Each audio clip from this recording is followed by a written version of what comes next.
السلام علیکم ناظرین، میں ہوں طارق اسماعیل ساگر کچھ نئی گزارشات کے ساتھ۔ ناظرین، 27 سے 30 اکتوبر تک پاکستان پہ اچھا یا برا بہرحال کوئی بھاری وقت آنے والا ہے۔ مجھے علم نہیں کہ مولانا فضل الرحمان اپنے منصوبے میں کامیاب ہوں گے یا نہیں، لیکن مجھے اس بات کا میری چھٹی سی بات کہتی ہے، اللہ نہ کرے اگر یہ اس طرح کے اجتماعات ہوئے اسلام آباد میں تو اس مرتبہ شاید کچھ شیطانی قوتیں، ملکی غیر ملکی، اگر وہ ملکی ہیں تو غیر ملکی اشاروں پہ ناچنے والی ہیں، وہ کوئی ہنگامہ آرائی نہ کریں جس سے حالات پھر ایسا رخ خدا نہ خواستہ اختیار کر جائیں جن پہ کنٹرول کرنا ہمارے اختیار میں ہی نہ رہے۔ میں آپ کو اس سلسلے میں ماضی کی طرف لے جاتا ہوں۔ 1977 میں الیکشن سے پہلے اسی طرح پاکستان نیشنل الائنس PNA کے نام سے ایک الائنس قائم کیا گیا تھا۔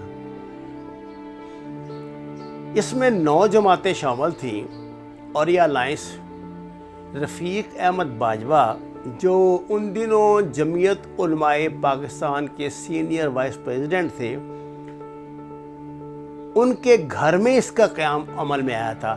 رفیق احمد باجوہ اس دور کے بہت مشہور وکیل تھے اور وہ سیاسی جو اپوزیشن کے لوگ ہوتے تھے، سیاسی حیثیت تھے، ان کے مقدمات لڑا کرتے تھے، کیونکہ ذوالفقار علی بھٹو نے اپوزیشن کے ساتھ آخری دور میں خاصی زیادتیاں شروع کر دی تھیں،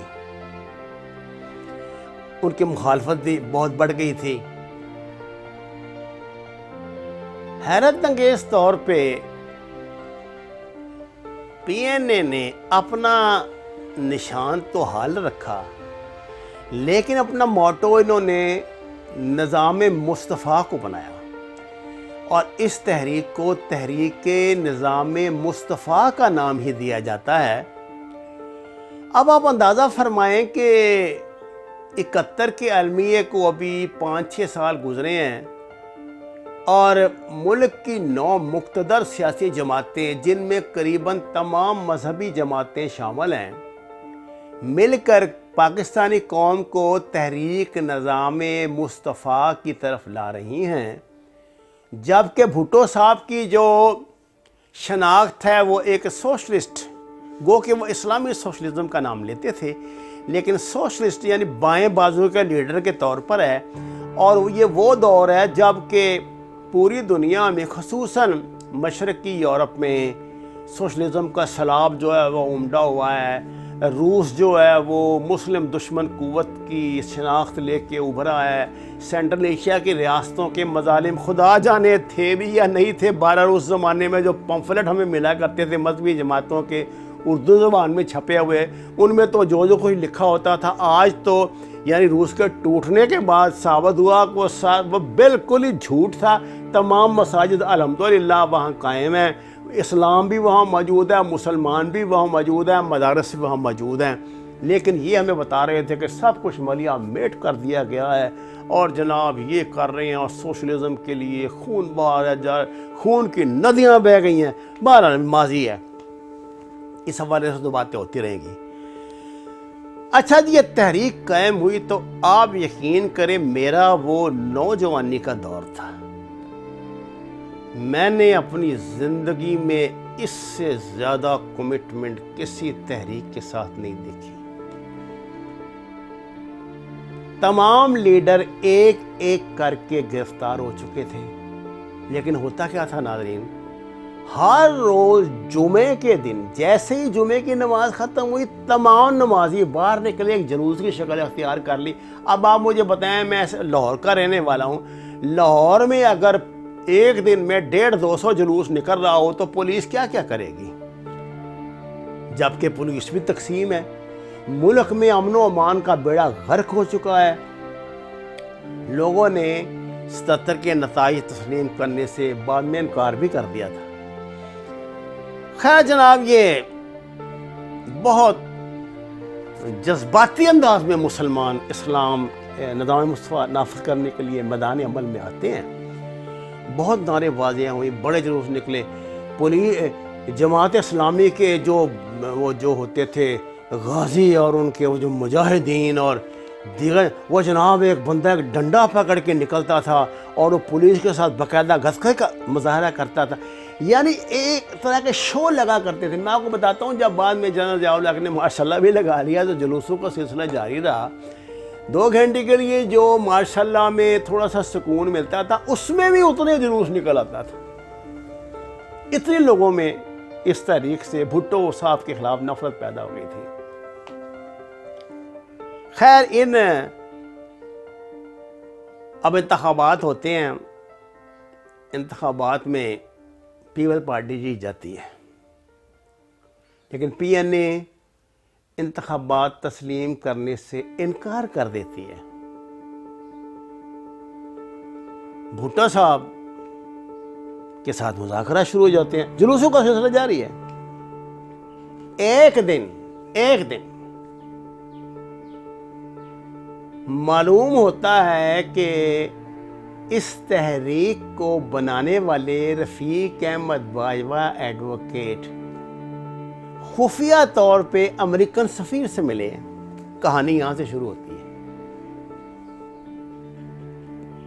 جماعت اسلامی کی اس میں یونین تھی پی آئی اے میں، جو اس زمانے کی لیبر یونین تھی، اس پہ جماعت کا کنٹرول تھا. اس یونین کے نوجوان جو جاسوس تھے، انہوں نے جناب وہ ٹکٹ کا نمبر، فلائٹ کا نمبر، ان کی سیٹ کا نمبر، وہ سارا کچھ پریس میں جاری کر دیا. اس زمانے میں میڈیا تو اتنا ایکسپوجر نہیں تھا، میڈیا کا صرف پی ٹی وی ہوتا تھا. لیکن یہ ہے کہ یہ جو ہفت روزہ رسالے ہیں، یہ جناب مجیب الرحمان شامی اور جناب عبدالقادر حسن اور اس طرح کے اور جو بڑے دگج اور نامور صحافی ہیں، الطاف حسین قریشی، یہ اسی دور کی ایجاد ہے. ایک ہنگامے پہ موقوف ہے گھر کی رونق. اس ہنگامے کے بطن سے کیا کیا جنم لیتا ہے، کیا کیا کہانیاں جنم لیتی ہیں، انسانی عقل دنگ رہ جاتی ہے. میں کہتا ہوں پاکستان کے کیا بھولے عوام ہیں یار. ان کو کس طرح ہماری سیاسی لیڈرشپ استعمال کرتی ہے. 77 میں ان کا اتنا گھناؤنا استعمال ہوا، لوگ اپنی جانیں دے رہے تھے. ملتان میں جناب پولیس کے گولیوں کے سامنے سینہ تان کے کھڑے ہیں، گولیاں لگ رہی ہیں، شہید ہو رہے ہیں، زخمی ہو رہے ہیں، اور ساتھ کے ساتھ ڈاک خانوں کو آگ لگا رہے ہیں، اسٹیشنوں کو آگ لگا رہے ہیں، گاڑیوں کو آگ لگا، جو بھی چیز ان کو نظر آ گئی اس کو آگ لگا رہے ہیں. یہ بھی اللہ ماشاءاللہ یہ بھی ایجنڈے کا حصہ تھا. جناب رفیق باجوہ کی سی آئی اے کے ساتھ تعلقات کا منظر عام پر آتے ہی ایک صف ماتم بچھ گئی. انہوں نے بھی کوئی صفائی دینے کی کوشش نہیں. اس کے بعد وہ جو پرواز کر رہے تھے آسمان پر، وہ اچانک کیرے مذلت میں گر پڑے. میں نے زندگی میں ایسا پرجوش، ایسا جادو بیان سپیکر نہیں دیکھا جیسا رفیق احمد باجوہ تھا. وہ تقریر کرتا تھا، بندہ 2 گھنٹے مجمع کو سن کر دیتا تھا. اس طرح کا سنا ہے عطا اللہ شاہ بخاری اس طرح کی تقریر کیا کرتے تھے، یا سید شورش کشمیری کو اللہ نے ایسی قادر الکلامی عطا کی تھی. اچھا جی، الیکشن ہوئے تو پیپل پارٹی توقعات کے عین مطابق کامیاب ہو گئی. پی این اے نے الیکشن کے نتائج تسلیم کرنے سے انکار کر دیا. نتیجہ توڑ پھوڑ، لڑائی، فائرنگ، گولیاں، یہ وہ. اس زمانے میں ایک افواہ اڑی کہ یہ جو تھے مصطفیٰ کھر صاحب، یہ اس زمانے میں وہ کہ ان کے بھٹو صاحب سے لڑائی ہو چکی تھی، الگ ہو گئے تھے، لیکن انہوں نے پھر انٹری ماری تھی، اور بڑی بھرپور انٹری اپنی پوری بدماشی اور گنڈا گردی کے ساتھ.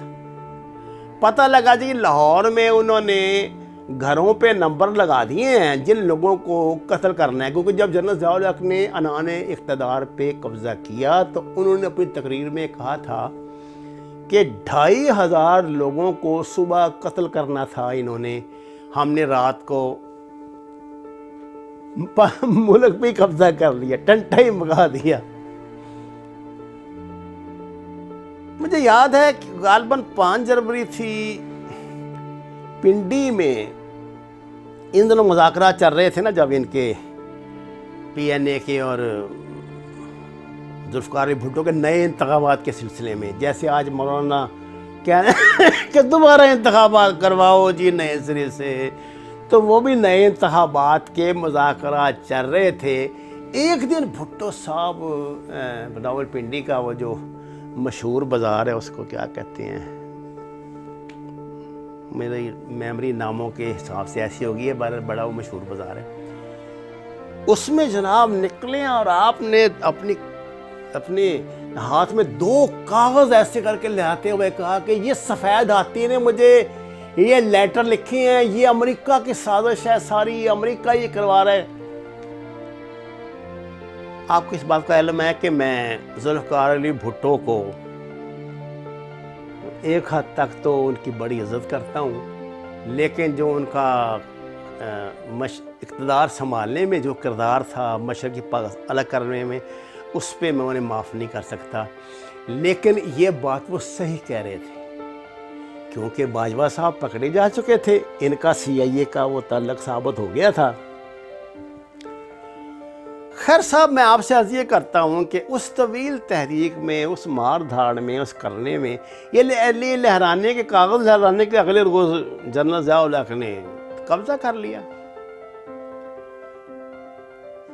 یہ بات اسٹیبلش ہو چکی تھی کہ جی یہ جو تحریک تھی یہ غیر ملکی ایجنسیوں نے چلائی تھی بھٹو کے خلاف۔ بھٹو کے خلاف کیوں چلائی تھی؟ بھٹو کا بین الاقوامی تشخص ابھر رہا تھا، انہوں نے اسلامی کانفرنس کرائی، اسلامی سربراہی کانفرنس، بلا شبہ آپ یہ بات مانے یا نہ مانے، اسلام کی تاریخ میں آج تک تمام مسلمان حکمران کبھی ایک پلیٹ فارم پہ جمع نہیں ہوئے، بھٹو نے یہ کارنامہ انجام دیا تھا، لاہور میں ان کو ٹھہرایا، سب جمع ہوئے اس بات سے، اور بھٹو نے عربوں کو یہ بتایا کہ بیوقوفو یہ تیل تو تمہارا ہتھیار ہے۔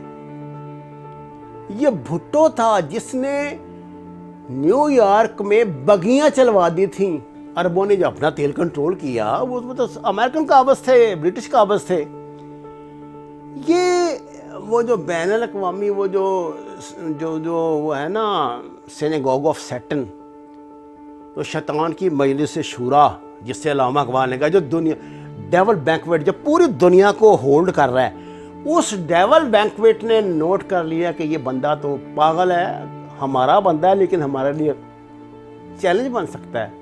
انہوں نے اس کا ٹنٹا مکوا دیا، پھانسی لگوا دیا۔ بالکل صحیح بات ہے، بھٹو صاحب کو جس جرم میں سزائے موت دی گئی وہ جرم انہوں نے نہیں کیا تھا۔ یہ تو بات فیصلہ کرنے والے ججوں نے بھی بعد میں آپ کو پتہ ہے کہہ دی۔ بہرحال اب میں اگلی بات آپ سے کرتا ہوں۔ لوگ کہتے ہیں جی یہ جو ہوا تھا انقلاب، وہ جو آیا تھا یہ نظام مصر تحریک کے نتیجے میں، جب فوج نے قبضہ کیا ہے تو جنرل ضیاء الحق جو تھے وہ امریکن آشیرواد سے آئے تھے کہ جی ان کو پہلے سے اس بہت لمبی کہانی ہے کہ ان کو اردن میں انہوں نے جو ہے ہائر کیا تھا، تو اس کے وقت سے تیاری کر رہے تھے، یہ ہو رہا تھا وہ ہو رہا تھا، حوالے سے بڑی داستانیں ہیں، کبھی آپ سے اس پہ بات ہوگی۔ لیکن میں آپ سے یہ بات پوچھتا ہوں، ذوالفقار بھٹو چلو پھانسی چڑھ گئے کسی اور الزام میں، جنرل ضیاء الحق کا جو جہاز تباہ ہوا تھا وہ کس نے کروایا تھا جی؟ ساری دنیا کی جو تحقیقاتی رپورٹیں ہیں واہ دیکھیں پڑھیں، یعنی کام نکالنے کے بعد یہ لوگ نہیں، یہ ایف ایل کی طرح استعمال کرتے ہیں ان لوگوں کو، مجھے نہیں پتا میں نے اللہ کا جواب دینا ہے کہ مولانا کا یہ اچانک ہزاروں لاکھوں لوگوں کے ساتھ میدان میں آنا، جناب آپ اپنے گھر پہ 10 لوگوں کو افطاری کروائیں، یہ کھجوروں اور پکوڑوں کی تو کتنے پیسے لگتے ہیں؟ یہ جو ہزاروں لاکھوں لوگ یہ ڈنڈے اور نمائشیں اور کلا بازیاں لگا رہے ہیں، یہ وردیاں بن رہی ہیں اور وہ کھابے چل رہے ہیں، علماء حضرات کھانا تو کھاتے ہیں، بھوکے تو ہی نہ رہتے۔ ان کی ٹریولنگ، ان کی بورڈنگ، ان کی لاڈجنگ، اس پہ اربوں روپیہ کہاں سے آ رہا ہے؟ وہ یار کچھ اپنا دماغ استعمال کرو، خدا کے بندو اپنا دماغ استعمال کرو۔ اگر میں یہ بات کہوں کہ پیپل پارٹی اور نون لیگ کی ہیزیٹیشن اسی وجہ سے ہے، ان کو شک ہے کہ یہ سپانسرڈ موومنٹ ہے، پتہ نہیں پاکستان اسٹیبلشمنٹ کی سپانسرڈ ہے یا کہاں کی سپانسرڈ ہے۔ جو ٹائمنگ ہے ان کی اکتوبر کی وہ آپ جانتے ہیں، اکتوبر میں فیٹف کا اجلاس ہو رہا ہے۔ جو ان کی یہ انصار الاسلام کی تصاویر ہیں، انڈین میڈیا نے ان کا کیا کیا استعمال کیا ہے۔ انڈیا نے پاکستان کو فیٹف کی بلیک لسٹ میں ڈالنے کے لیے درجنوں سینکڑوں مرتبہ وہ تصاویر جو ہیں وہ وہاں کانفرنس میں پیش کی ہیں کہ یہ ہیں جی، یہ دہشت گردی کہتے ختم کر لی، یہ دیکھیں دہشت گردی کچھ۔ بہرحال اتنا مضبوط سٹینڈ کسی حکومت کے خلاف میں نے نہیں دیکھا آج تک۔ مولانا نے لیا ہو، مولانا 5-4 دنوں کے لیے ناراض ہوتے ہیں حکومت سے، جیسے ڈیل ہوتی ہے مان جاتے ہیں، لیکن اس پہ ان کا اتنا سخت سٹینڈ کہ وہ بات کرنے کے لیے تیار نہیں کرتے، یہ استعفے لے کے اور پھر بات کریں گے۔ تو اس کے ذرا ڈانڈے 77 والی مذہبی نظام مثبت تحریک سے ملا لے۔ گو کہ مولانا نے کہ جو یہ چلانے والی ہیں یا یہ پلان کرنے، انہوں نے بڑی حکمت عملی سے نا یہ ادھر ٹچ نہیں آنے دیا، ان کا اسلامی ٹچ نہیں اس کو لگنے دیا، اس کو جناب انہوں نے آزادی مارچ کا نام کر دیا۔ لیکن جو ماشاءاللہ متشرہ شکلیں نظر آ رہی ہیں، جو نعرے لگ رہے ہیں، وہ سارے مسلمان ہیں، دینی مدارس کے بچے ہیں، تو وہ تو اس طرح کی باتیں کریں گے، نعرے لگائیں گے اور بالکل اسلامی طریقے سے وہ جہاد کا آغاز کرنے جا رہے ہیں۔ ناظرین، پاکستان میں آپ اگر یہ بات کہیں نا کہ فلاں جو ہے بندہ وہ بہت اچھا ہے، فلاں بندہ بہت برا ہے، ایسے نہیں ہو سکتا۔ جب تک ہماری جو نوجوان بچے ہیں وہ یہ دیوانگی نہیں چھوڑیں گے کہ اگر وہ عمران خان کے پیچھے لگے ہیں تو وہ روئے زمین کا پوتر ترین انسان ان کے لیے وہی ہے، اس کی کسی غلطی کو نہیں مانیں گے، اس کی غلطی کو آگے صحیح کرنے کی کوشش کریں گے۔ اس طرح جو دوسرے ان کو مخالف ہیں وہ بھی ایسے کریں گے، تو معاملات نہیں چلتے۔ آپ کو دماغ سے لیبرل ہو کے سوچنا پڑے گا۔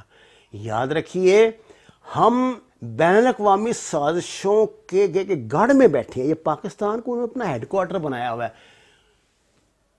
ہمارے لیے کشمیر کا مسئلہ دبانے کے لیے کیا کیا انہوں نے حرکتیں کی ہیں، آپ نہیں دیکھ رہے۔